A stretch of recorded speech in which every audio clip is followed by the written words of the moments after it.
오늘 본문에 등장하는 주인공은 정상적이지 않은 사람입니다. 그 누구도 제어할 수 없는 광적인 사람, 광인입니다.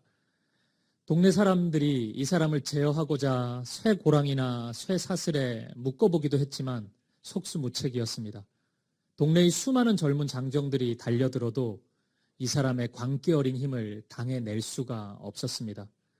이 청년은 밤이고 낮이고 무덤 사이에 앉아서 늘 소리 지르며 돌로 자기를 해하던 사람이었습니다. 우리 기준으로 본다면 정말 미친 사람, 광인이었습니다. 오늘 성경은 거라사라는 지역에 거주하고 있었던 광기 어린 한 청년에 대해 우리에게 소개해주고 있습니다. 저는 이 이야기 속에서 먼저는 이 청년을 통해, 그리고 두 번째는 이 청년을 바라보고 있는 마을 사람들을 통해, 그리고 세 번째는 이 청년을 친히 찾아오신 예수님을 통해 우리를 발견할 수 있기를 바랍니다. 우리의 과거의 모습, 현재의 모습, 미래의 모습을 볼 수 있었으면 좋겠습니다. 오늘 이 설교의 시간이 우리 실체를 발견하고 하나님의 은혜를 간절히 구할 수 있는 시간이기를 소망합니다. 본문의 맥락은 예수님께서 매우 의도적으로 거라사라는 지방으로 향하셨음을 추측해 줍니다.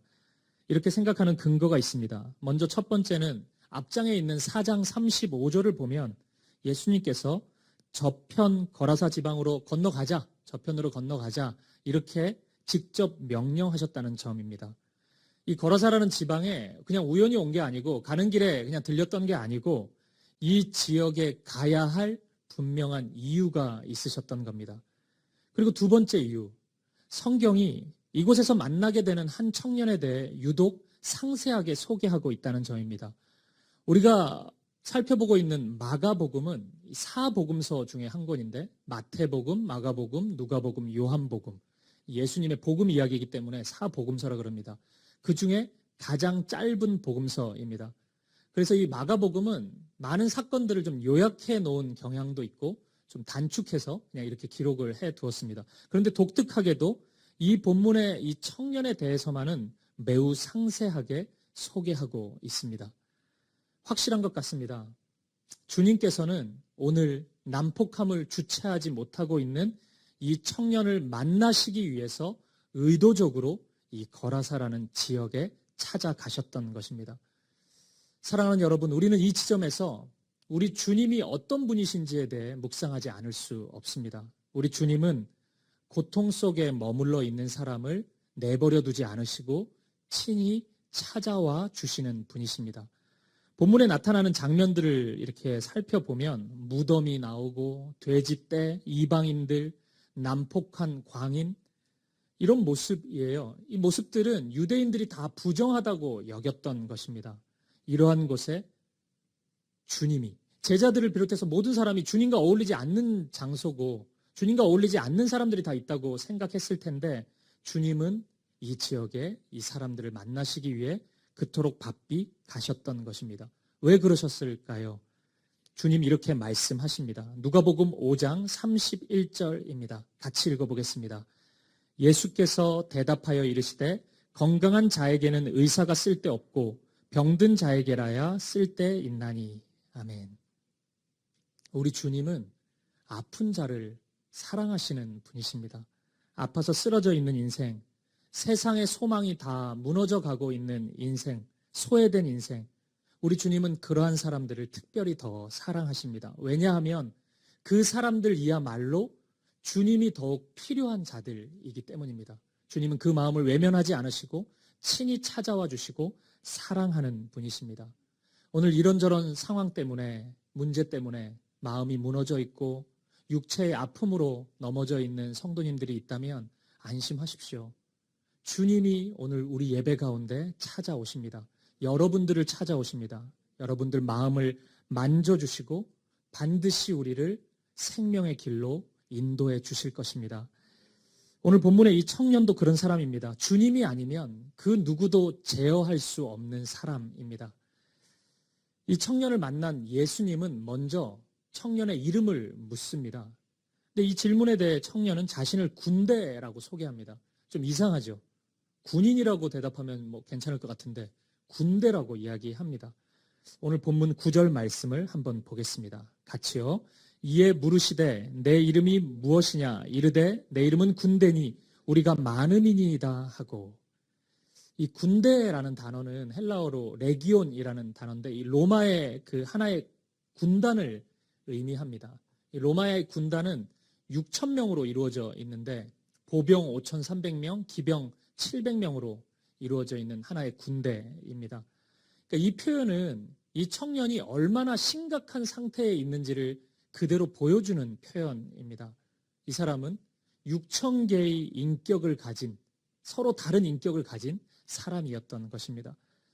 사람에게 자신이 제어할 수 없는 인격 하나만 존재해도 굉장히 고통스럽습니다. 오늘날 흔히 나타나는 분노 조절 장애가 무서운 이유가 이 하나의 감정이 내가 잘 컨트롤할 수 없기 때문 아니겠습니까? 그렇게 본다면 이 사람은 지금 자신 안에 6,000개의 다른 인격이 돌아다니고 있는 것입니다. 이렇게 보면 이 사람 행동 이상한 게 아니죠. 무덤 사이에 거주하고 있고 산에서 막 소리 지르고 자신을 학대하는 모습이 굉장히 거리감이 느껴졌지만 이 사람의 상황을 들어보니 조금은 이해가 됩니다. 이 청년은 모든 통제력과 사회성을 상실한 채 그 어떤 것으로도 길들여질 수 없는 인간 아닌 인간으로 이 땅의 삶을 살아가고 있었던 것입니다. 이 청년이 자신을 찾아온 예수님께 소리를 지릅니다. 본문의 7절입니다. 이것도 같이 읽어보겠습니다. 큰 소리로 부르짖어 이르되 지극히 높으신 하나님의 아들 예수여 나와 당신이 무슨 상관이 있나이까? 원하건대 하나님 앞에 맹세하고 나를 괴롭히지 마옵소서 하니. 저는 이 구절에서 우리가 흔히 얘기하는 귀신 들림, 귀신스러움의 핵심을 발견합니다. 그것은 스산한 분위기의 무덤 속에 거주하고 있는 모습이 아닙니다. 산에서 막 시도 때도 없이 소리 지르는 모습도 아닙니다. 누구도 제어할 수 없는 강력한 힘을 발휘하고 있기 때문도 아닙니다. 이것은 현상일 뿐 귀신 들림의 본질은 아닙니다. 이 사람이 귀신 들렸다, 상태가 매우 심각하다라는 특징은 예수님과 상관하지 않으려고 한다는 점입니다. 예수님이 눈앞에 오셨는데도 예수님 나와 당신이 무슨 상관이 있습니까? 이렇게 외치고 있습니다. 예수님의 말씀이 임했는데도 이 말씀이 나하고 무슨 상관이 있습니까? 이렇게 따져 묻고 있습니다.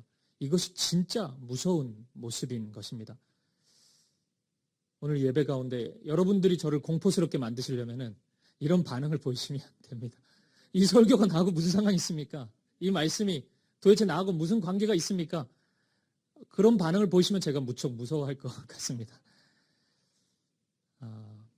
이렇게 생각을 하다 보니까 좀 거리가 느껴졌던 이 광인의 모습이 어쩌면은 저와 여러분의 모습, 우리의 모습 아닐까 이런 생각이 들었습니다. 외형적인 모습이야. 우리가 산에서 소리 지르고 막 이상한 행동하는 것은 아니겠지만 우리도 너무 자주 예수님과 관계없다는 식의 삶을 살지 않습니까? 예수님의 말씀이 수시로 우리에게 다가오는데 그래서 이 말씀이 나하고 무슨 상관입니까? 우리 가정에서 우리 자녀를 교육하는데 내가 사업을 하는데 삶을 걸어가는 데 있어서 이 말씀이 나하고 무슨 상관이 있습니까? 이런 식으로 따지는 모습이 너무 자주 있지 않습니까? 사실 지금까지 저는 이 본문 숱하게 많이 읽었는데 이 쓰러져 있는 한 사람을 회복시키시는 예수님의 사랑과 예수님의 능력에 집중해서 이 본문을 많이 읽었습니다. 근데 오늘 설교를 준비하면서는 그보다 더 강력히 다가오는 것이 이게 나구나. 우리의 모습이구나. 나의 모습이구나. 이런 깨달음이었습니다. 수년 전에 매우 충격적인 기사를 하나 읽은 적이 있습니다. 어느 여중생이 죽은 지 11개월 만에 백골이 된 채로 한 방에서 집에서 발견이 됐다는 기사였습니다. 더 충격적이었던 것은 이 여중생을 살해한 자가 아버지였고 그 아버지가 목사였다는 사실입니다. 해외에서 박사학위를 받고 한국의 어느 신학교에서 신학을 가르치던 사람이었습니다. 이 사람이 5시간 동안 딸을 폭행하고 시신을 무려 11개월 동안 방치했던 것입니다. 이 소식 처음 읽었을 때 굉장히 충격적이었습니다. 저도 목사니까 목사라는 사실이 좀 부끄럽기도 하고 목회자가 맨날 문제 일으키면 돈 문제, 여자 문제 이런 거 나타나더니 이제 살인 사건이야? 이런 충격에 좀 휩싸이기도 했습니다. 근데 기사를 쭉 읽어보니까 조금 다른 생각도 좀 들었어요. 이야기를 쭉 읽어보니 해외에서 유학생활 하던 도중에 이 사람의 아내가 암으로 먼저 세상을 떠났더라고요. 아이는 셋이었고 죽기 살기로 아이 키우고 죽기 살기로 공부해서 박사학위 받고 한국 돌아왔는데 나이가 너무 많은 겁니다. 학교에서 교수가 되기는 하늘에서 별 따기입니다. 또 자존심도 있으니 다른 일 하지 못하고 그냥 이런저런 상황 속에서 비참하게 살고 있었던 겁니다. 제가 이런저런 생각하다 보니까 이 사람이 처음부터 괴물은 아니었겠구나 이런 생각이 들었습니다. 어쩌면 그냥 평범한 꿈을 가지고 있었던 한 가정의 남편이고 아버지였을 수 있겠다 이런 생각이 들었습니다. 평범했던 사람이 어느 순간 현실의 벽 앞에서 스트레스를 이겨내지 못하고 폭력을 분출하고 어느 순간 잔인한 아버지가 되어버린 것입니다. 한나 아렌트가 쓴 예루살렘의 아이만이라는 책이 있습니다. 이 아이만이라는 사람은 나치 시절에 유태인들을 아주 고통스럽게 고문하고 학살했던 정말 잔인한 사람이었습니다. 후에 이 사람이 살아있다는 소식을 듣고 이 사람을 찾게 됩니다. 어떤 모습으로 있을까 찾아요, 결국에. 굉장히 큰 충격을 받습니다. 왜 충격을 받는지 아십니까? 이 사람이 자신이 했던 일에 죄책감 때문에 막 폐인처럼 살고 있었기 때문에 충격을 받았을까요? 아니면 그 폭력성을 이기지 못하고 계속해서 그 잔인한 행동을 하면서 살고 있었기 때문에 충격을 받았을까요? 아닙니다. 너무 평범하게 살고 있었기 때문에 충격을 받습니다. 우리 주변에서 너무 볼 수 있는 사람이었던 거예요. 평범한 남편이었고 평범한 아버지였습니다. 그래서 이 책에서 나오는 개념이 악의 평범성입니다. 예를 들어 이런 겁니다. 책에 있는 건 아니지만 유태인들을 고문하라고 할 때 나 고문하러 가 이러면은 말하는 사람도 듣는 사람도 너무 양심의 가책을 느끼지 않습니까? 사람을 고문하고 죽이겠다는 것이. 그러니까 아주 일상적인 행동으로 바꾸어 버립니다. 나 꽃에 물 주러 가 이래놓고 물고문하고 그러는 겁니다. 일상의 언어가 찾아오면 일상이 되어버리면 내 폭력성을 쉽게 인지하지 못하는 것입니다. 악이 일상이 되면 평범한 사람도 얼마든지 악마가 될 수 있는 것입니다. 평범한 사람 안에도 얼마든지 아주 무서운 폭력성이 숨어 있을 수 있는 것입니다. 평범함 속에 숨어 있는 잔인한 폭력성. 사랑하는 여러분, 오늘 우리 안에도 이런 모습이 없다고 우리가 확신할 수 있겠습니까? 우리 인생 속에서도 정도의 차이는 있겠지만 내 앞에 나타나는 어려운 환경 앞에서 답답한 관계, 현실 속에서 내 안에 있는 또 다른 자아가 괴물처럼 나타난 적은 여러분 없으십니까? 제가 가끔 제 스스로에 대해 놀랄 때가 있어요. 그렇게 화를 내지 않아도 되는 상황인데 너무도 신속하고 빠르게 명확하게 화를 내는 저의 모습을 발견할 때입니다. 지나고 나서 후회를 해요. 내가 이렇게 화를 낼 일이었나? 이렇게 내 감정이 격해질 일이었나?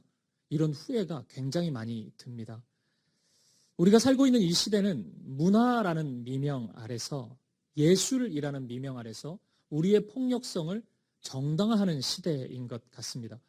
폭력성이 내면에 있는 폭력성이 현실적으로 표현될수록 예술 작품이라고 이렇게 얘기하는 것 같아요. 제가 보는 눈이 없어서 그런지 모르겠는데 그렇게 느껴져요. 요즘 나오는 영화들을 보십시오. 폭력성이 얼마나 대단한지 무서울 정도입니다. 광기 어린 문화, 선정성의 문화, 폭력의 문화. 이것이 오늘 시대 우리의 문화를 표현하는 단어들인 것 같습니다. 그래서인지 저는 오늘 성경이 우리에게 이렇게 질문하고 있는 것 같아요. 만약 당신 또한 예수님이 없었다면 바로 이 광인의 모습으로 살 수밖에 없었다. 이렇게 우리에게 말씀하고 있는 것만 같습니다. 저는 결코 우리도 부인할 수 없다고 생각합니다. 오늘 아무도 제어하지 못하고 있는 이 사람의 모습이 주님을 만나기 전 우리의 모습입니다. 그리고 오늘 주님이 우리 가운데 거하시지 않는다면, 우리가 주님과 동행하지 않는다면 오늘 우리의 현재의 모습인지도 모릅니다. 그리고 우리의 내일의 모습이 될지도 모르겠습니다. 사랑하는 여러분, 기억하십시오. 오직 예수님만이 우리를 변화시킬 수 있습니다. 예수님만이 우리의 폭력성을 제어하고 제거하고 우리를 살리실 수 있는 분이십니다. 예수님을 가까이 해야 합니다. 그분의 말씀에 가까이 다가가야 합니다. 오늘 예수님 앞에서 예수님 당신이 나하고 무슨 상관이 있습니까? 이렇게 반응하지 않기를 바랍니다. 예수님의 말씀 앞에서 예수님 이 말씀이 그래서 나하고 무슨 상관이 있습니까? 이렇게 소리 지르지 않기를 바랍니다. 오늘 이 청년처럼 주님 나를 괴롭히지 마십시오. 떠나십시오. 이렇게 얘기하지 않기를 바랍니다. 주님은 우리와 상관이 있습니다. 주님의 말씀은 우리에게 필요한 말씀입니다. 주님은 우리를 괴롭히시기 위해 우리에게 다가오시지 않습니다. 우리를 사랑하시기 때문에 우리를 찾아오십니다. 그분이 우리를 회복시키실 것입니다. 우리를 변화시키실 것입니다. 우리를 생명의 길로 인도하실 것입니다. 예수님을 가까이 하면 변화될 수 있습니다. 바르고 선한 길을 걸을 수 있습니다. 예수님 안에서 그 변화의 그 회복의 은혜를 누릴 수 있는 저와 여러분 되시기를 간절히 축복합니다. 그런데 이어지는 본문의 이 이야기 속에 마을 사람들의 반응을 보면 조금 이상합니다. 우리 예상과는 좀 달라요. 생각해 보십시오. 이 청년은 마을 사람들의 이 마을의 골칫거리였습니다. 이 청년 본인도 그랬고 이 마을 사람들이 굉장히 큰 괴로움 속에 살고 있었습니다. 근데 이 청년이 회복되었대요. 정상적인 삶을 살 수 있게 되었대요. 기뻐해야 되지 않습니까? 잔치라도 좀 열어주면 안 될까요? 그런데 이 광적인 청년이 회복되었는데도 오늘 본문을 보면 그 누구 하나 기뻐하지 않습니다. 아무도 제어할 수 없었던 이 청년을 우리 주님이 회복시키셨는데 오히려 그 주님 보고 마을을 떠나달라고 요청합니다. 이상하죠? 왜 이 마을 사람들은 이런 이상한 반응을 보일까요? 그 이유를 본문의 13절에서 찾아볼 수 있습니다. 같이 13절을 읽어보겠습니다. 시작. 허락하신데 더러운 귀신들이 나와서 돼지에게로 들어가매 거의 2,000마리 되는 떼가 바다를 향하여 비탈로 내리달아 바다에서 몰사하거늘. 2,000마리 돼지떼가 죽었습니다. 경제적인 손실이 있었던 것입니다. 이 사람들은 한 영혼에 대한 회복, 한 영혼을 향한 사랑보다 돼지떼가 몰살당하는 이 경제적인 손실, 세상의 가치에 더 민감해했던 사람들입니다. 결국 그들은 이 광적인 청년이 우리 곁에서 떠나기만을, 사라지기만을 바랬지 이 청년이 회복되기를 소망했던 것은 아니었습니다. 사랑하는 여러분, 우리가 조금 전까지 이 광적인 청년의 모습을 통해서 우리를 돌아보았다면 이제는 이 마을 사람들의 모습을 통해서 우리 자신을 발견해 볼 수 있었으면 좋겠습니다. 우리 안에도 이런 경계인의 모습이 있을 수 있습니다. 제가 말씀드리는 경계인이란 하나님과 세상 경계에 서 있는 사람입니다. 그래서 언제든지 경제적인 손실이 발생하고 나에게 불이익이 나타난다고 확신이 들면 하나님을 떠날 수 있는 사람입니다. 얼마든지 세상을 향해 질주할 수 있는 사람입니다. 이러한 사람들은 잃어버린 영혼이 회복돼도 공동체가 부흥돼도 관계들이 회복돼도 숱한 영적인 일들이 나타난다 할지라도 별로 기뻐하지 않습니다. 나하고 무슨 상관이 있는데 내가 원하는 거 도움이 되는 건가? 그냥 이런 반응밖에 보이지 않습니다. 나에게 무슨 이익이 있는지에만 골몰할 뿐입니다. 이 사람들에게 돼지떼 2,000마리는 결코 작은 돈이 아니었을 겁니다. 오늘날 기준으로 보니까 인터넷을 좀 쳐보니까 돼지 한 마리 70만 원 하더라고요. 2,000마리면 14억입니다. 어마어마하지 않습니까? 14억의 경제적인 손실이 발생한 것입니다. 14억의 돈을 저는 본 적이 없습니다. 만약 제 앞에 있으면 블랙아웃이 될 가능성이 큽니다. 이게 뭐야? 이렇게 큰 돈이 있을 수 있다니. 눈에 잘 안 들어올 것 같아요, 딴 게. 근데 그런 연약함을 인정하더라도 저라고 별 수 있겠습니까? 그런 사람이겠죠. 하지만 그럼에도 불구하고 이 사람들이 보이는 반응은 너무 안타깝습니다. 너무 슬픕니다. 평생을 지켜보던 마을 공동체의 청년이 회복됐는데 어찌 한 사람도 기뻐해 주지 않는단 말입니까? 어찌 한 사람도 축하해 줄 수 없단 말입니까? 그 누구도 이 청년이 눈에 들어오지 않고 있습니다. 오직 돼지떼 2,000마리, 14억의 돈만 눈에 들어오고 있는 것입니다. 사랑하는 여러분, 이것이 죄의 무서움입니다. 죄가 우리를 변화시키는 방법입니다. 하나님도 우리를 향한 목표와 계획이 있으시죠. 그렇게 우리를 찾아오시고 우리를 변화시키십니다. 근데 죄도 그럽니다. 죄도 그냥 찾아오는 게 아니고 목표가 있습니다. 죄는 특정한 죄 하나를 우리가 짓는 것으로 만족해 하지 않습니다. 그것으로 떠나가는 존재가 세력이 아닙니다. 점점 우리의 영적인 눈을 흐리게 만듭니다. 거룩함에 대한 맛을 잃어버리게 만듭니다. 우리가 그 조미료 들어간 음식 계속 먹으면 건강한 음식 맛이 별로 안 나요. 그냥 뭐 라면 같은 것만 먹고 싶지 건강한 음식 생각 안 납니다. 똑같습니다. 특정한 죄에 함몰돼 있으면 하나님의 은혜가 임해도 그 은혜에 걸맞는 반응이 잘 안 나타납니다. 맛을 잃어버렸기 때문입니다. 성적인 음란함, 뭐 게임, 쇼핑, 누구 험담하는 거 굉장히 중독성이 있는 죄들이죠. 이런 것들이 무서운 이유가 여기에 있습니다. 다른 것 눈에 안 들어오는 겁니다. 그거 해야만 즐거운 거예요. 그것에 그 맛에 중독되어 있는 것입니다. 오늘 이 마을 사람들은 언뜻 보면 평범해 보이는 사람들이지만 실은 이 사람들 돈에 중독되어 있는 사람들입니다. 어떻게 아냐고요? 어떻게 이렇게 단정할 수 있냐고요? 단순히 돈을 잃어가지고 절망하고 있는 모습 때문만은 아닙니다.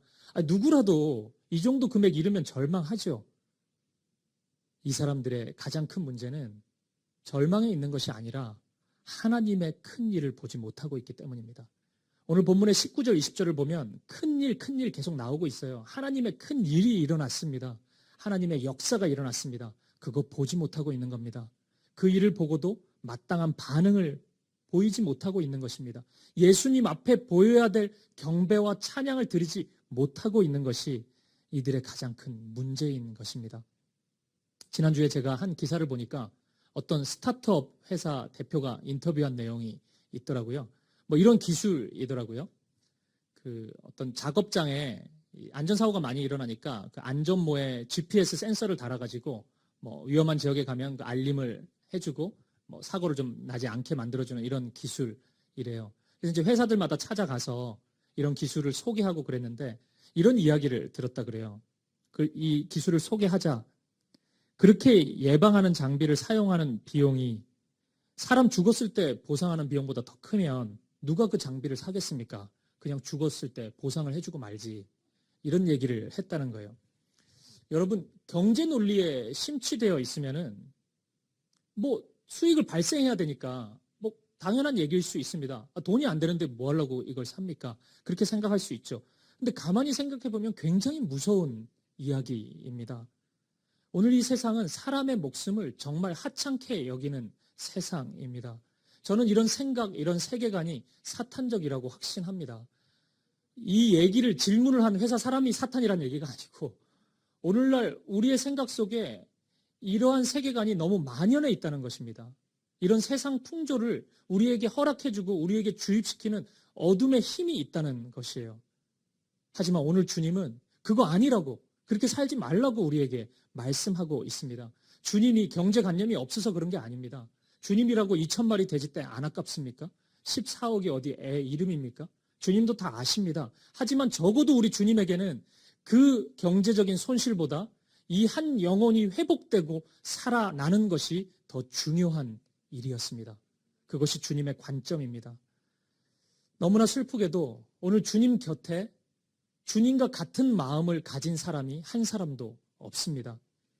경제적인 손실에 안타까워하는 사람들은 득실득실 거리는데 이 청년의 회복을 기뻐하는 사람이 아무도 없습니다.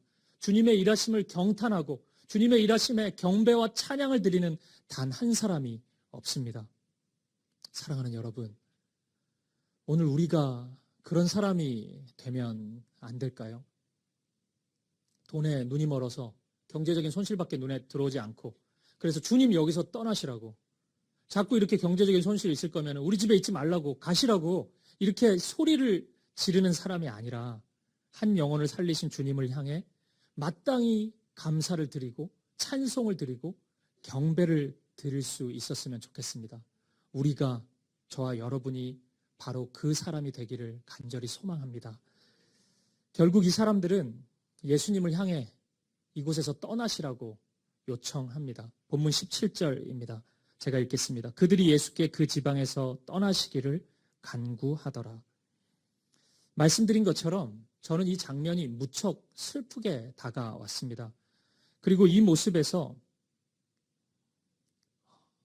광인인 우리가 나의 광적인 모습을 보지 못한 채 예수님을 광인이라고 여기면서 예수님을 몰아붙이고 있는 매우 무서운 폭력의 모습을 발견합니다.